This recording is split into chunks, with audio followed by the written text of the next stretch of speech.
Okay, now we're going to read from Frog and Toad Are Friends. It's a wonderful book. The Lost Button is the one that Isaac picked out. But all of these are good. The Lost Button. Toad and Frog went for a long walk. They walked across a large meadow. They walked in the woods. They walked along the river. At last they went back home to Toad's house. "Oh, drat," said Toad. "Not only do my feet hurt, but I have lost one of the buttons on my jacket." Uh-oh, he lost a button on his jacket. And here is the picture of Toad realizing that he's lost a button. Look at that. He might have lost it on the way to them. Maybe. Here, come sit here, sweetie. "Don't worry," said Frog. "We will go back to all the places where we walked. We will soon find your button." They walked back to the large meadow. That's just what you were suggesting, Isaac. That was a great idea. They began to look for the button in the tall grass. What? "Here is your button," cried Frog. "That is not my button," said Toad. "That button is black. My button was white." Toad put the black button in his pocket. So here they are looking for the button. And Frog thinks he found the button, but maybe he did not find the button. A sparrow flew down. "Excuse me," said the sparrow. "Did you lose a button? I found one."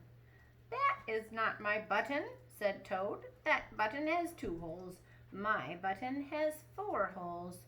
Toad put the button with 2 holes in his pocket. They went back to the woods and looked on the dark paths. "Here is your button," said Frog. "That is not my button," cried Toad. "That button is small. My button was big." Toad put the small button in his pocket.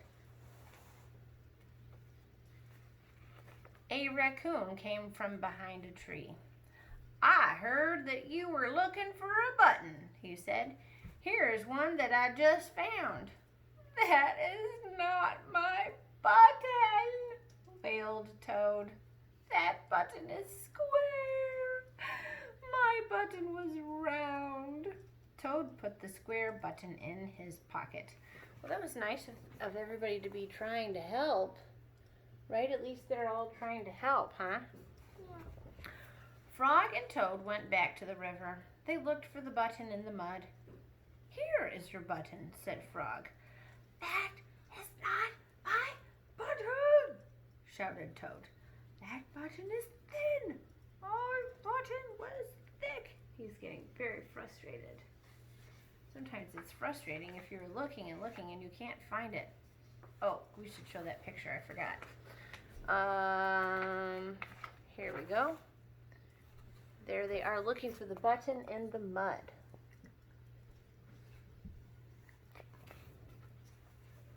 I thought you already showed them. Toad put the thin button in his pocket.